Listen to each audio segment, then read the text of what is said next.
오늘 하나님께서 우리에게 주시는 말씀 함께 봉독하겠습니다. 시편 18편 1절에서 12절까지의 말씀입니다. 시편 18편 1절에서 12절까지의 말씀입니다. 아이워십 74쪽에 있습니다. 이것은 하나님의 말씀입니다. 나의 힘이신 여호와여, 내가 주를 사랑하나이다. 여호와는 나의 반석이시요 나의 요새시요 나를 건지시는 이시요 나의 하나님이시요 내가 그 안에서 피할 바위시요 나의 방패시요 나의 구원의 뿌리시요 나의 산성이시로다.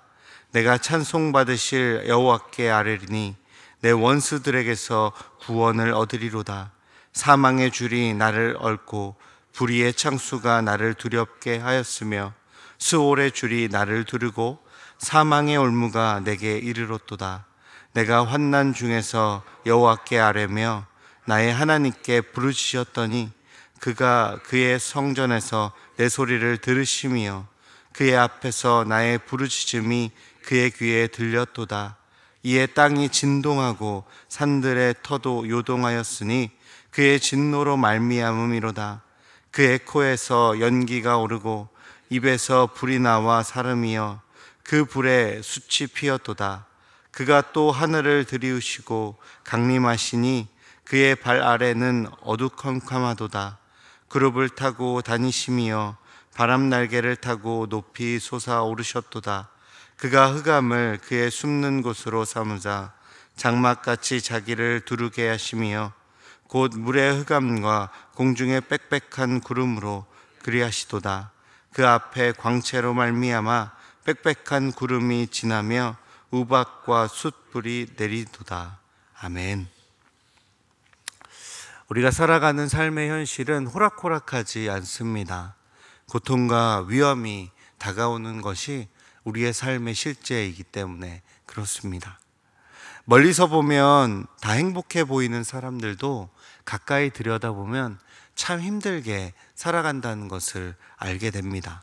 부자든 높은 자리에 있는 사람이든 그렇게 부자가 아닌 평범한 사람이든 그리고 빈궁한 사람이든 모두 다 저마다의 어려움들을 끌어안고 짊어지고 살아가고 있다는 것입니다.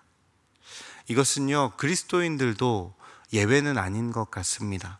그리스도인들도 환난과 고난에서 면제되지는 않습니다.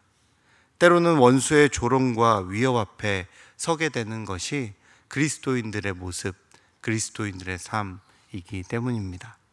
어쩌면 그리스도인들은 그저 믿지 않는 사람들이 가지게 되는 인생의 고난과 더불어서 영적인 고난과 영적인 어려움을 함께 짊어지고 살아간다라는 것으로 생각되기도 합니다. 오늘 우리가 묵상하는 시편 18편은요, 이스라엘의 왕 다윗이 모든 원수의 손과 사울의 손에서 구원받은 날에 하나님께 드린 감사와 감격의 노래, 그리고 승리의 노래입니다.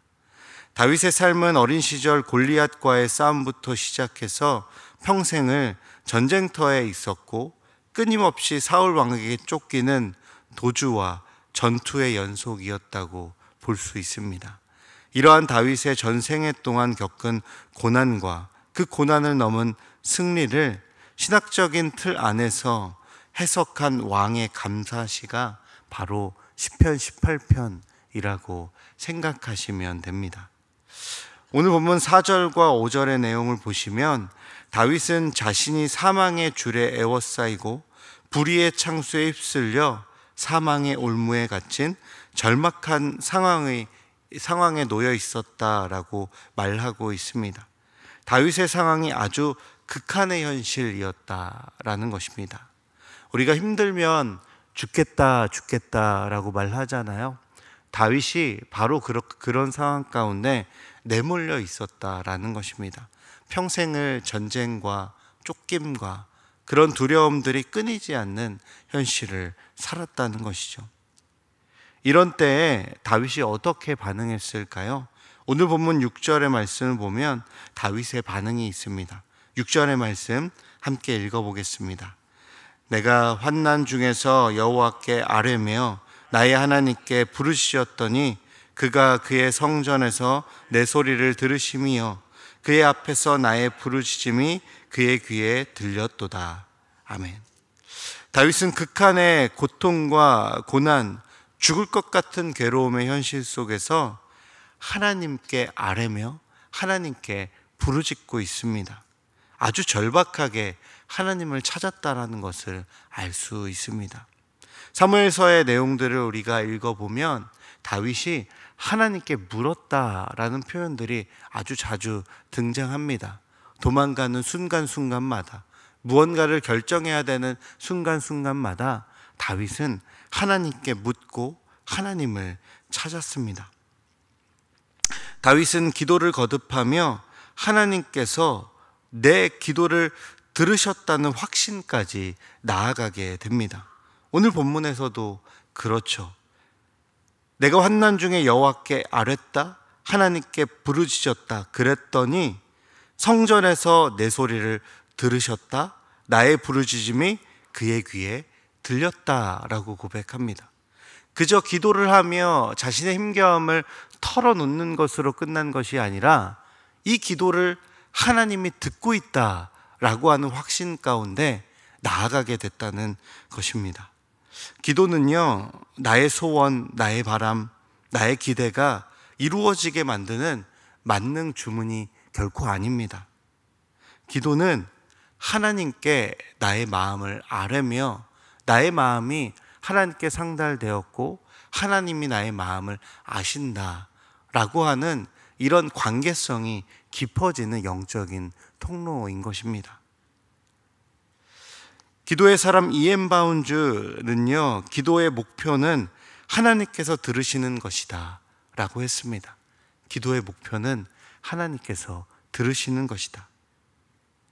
이 말은요, 기도를 하는 사람은 신적인 경청, 하나님께서 들으신다는 확신을 얻는 순간 이미 기도 응답에 도달해 있다라는 의미입니다.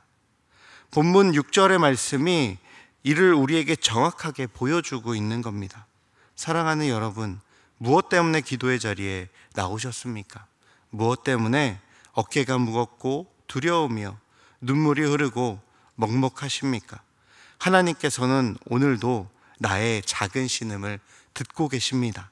이 신적 경청을 확신하는 기도의 시간 되기를 축복합니다. 본문을 조금 더 살펴봅시다. 7절부터 12절의 말씀을 보면 다양한 묘사가 나옵니다. 하나님이 현현하시는 묘사인데 상당히 두렵게 보이는 묘사입니다. 7절부터 12절의 말씀은요, 하나님께서 원수들을 심판하신다는 이 극적인 개입을 다양한 그림 언어로 우리에게 보여주고 있습니다. 땅이 진동하고 산들이 요동하며 연기와 불이 나고 어둠 가운데 빽빽한 구름 가운데 숨겨져 있지만 그가 이곳에 있다라고 하는 그 두려움을 드러내는 모습들이 등장합니다. 그 본문의 말씀 보면 코에서 연기가 나고 불을 내뿜고 마치 우리가 상상할 때는 용이 나타나는 듯한 그런 그림의 언어가 나타납니다. 이것은 하나님이 그런 모습으로 드러난다는 것이 아니라 원수들을 향하여 그렇게 강한 심판으로 우리의 환난과 우리의 괴로움 가운데 개입하신다는 것을 나타내 주는 그림입니다. 전능하신 창조주 하나님께서 피조물인 인간의 개인사에 개입하시는 놀라운 모습을 우리에게 알려주고 있는 것이죠. 오늘 내가 겪고 있는 일이 너무나 사사롭다고 느껴질 때가 있지 않으십니까? 그러나 하나님은 그 사사로운 일을 그저 사사롭게 지나치시지 않습니다. 하나님은 아무리 보잘것없이 보이는 일이라도 자기 자녀의 일을 허투루 보고 계시지 않기 때문에 그래요. 자녀를 키워보신 분들 너무나 잘 아실 것입니다. 자녀의 걸음걸음, 말 한마디, 행동 하나하나, 아무리 자녀가 나이가 들어도 그 자녀는 부모에게 있어서 어린 아들이요, 어린 딸일 뿐입니다. 하나하나를 허투루 보지 않습니다. 하나님께서 나의 아버지 되신다는 것은 바로 이러한 겁니다. 나의 일거수일투족 하나하나 결코 허투루 지나치지 않으십니다. 그 사사로운 것이라고 넘어가지 않으신다는 겁니다. 하나님은 전능하신 능력으로 보잘것없는 우리의 삶에 세밀하게 개입하시는 것이죠. 이것이 하나님의 자녀인 우리가 누리는 은혜인 것입니다. 다윗은 지금 그것을 경험하고 있는 겁니다. 사울에게 쫓기던 때 다윗은요, 아직 이스라엘의 왕이 되지 않은 때입니다. 다윗은 그저 목동이었습니다. 골리앗을 쓰러뜨리고 국가적인 영웅이 되었지만 다윗은 어린아이에 불과합니다. 그러나 하나님은 다윗의 부르심을 들으시고 현실에 개입해 주셨습니다. 우주의 신이 지니는 전능한 능력과 권능으로 함께 해주신 것입니다.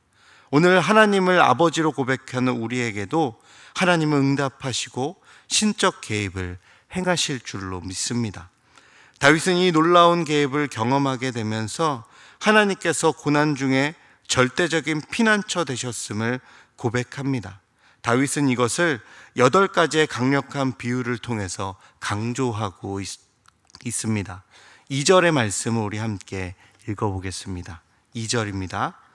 여호와는 나의 반석이시요 나의 요새시요 나를 건지시는 이시요 나의 하나님이시요 내가 그 안에 피할 나의 바위시요 나의 방패시요 나의 구원의 뿌리시요 나의 산성이시로다. 아멘. 여기 등장하는 모든 표현들은요, 하나님의 신실하신 사랑, 곧 헤세드를 비유하는 단어들입니다. 하나님의 신실하심, 곧 헤세드는요, 하나님께서 당신의 언약 백성에게 베푸시는 변함없는 사랑과 자비, 그리고 구원을 포함하는 총체적인 은혜를 표현하는 단어입니다. 환난과 고난 중에도 여호와 하나님께서는 자기 백성을 결코 버리지 않으시고 구원하시며 보호하신다는 그 하나님의 사랑, 헤세드, 그것을 8가지의 비유를 통해서 거듭거듭 강조하고 있는 노래가 바로 시편 18편에 나오는 2절의 고백입니다.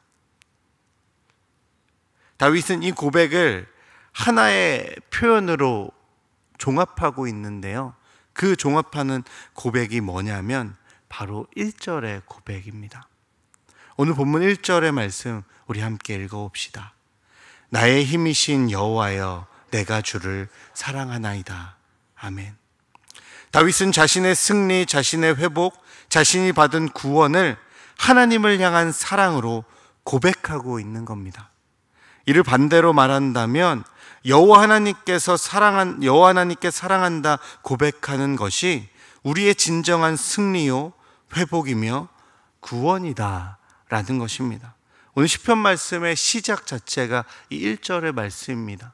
다윗은 자신의 승리와 자신의 회복과 구원을 들어서 하나님 앞에 뭐라고 고백하냐면 나의 힘이신 여호와여 내가 주를 사랑하나이다.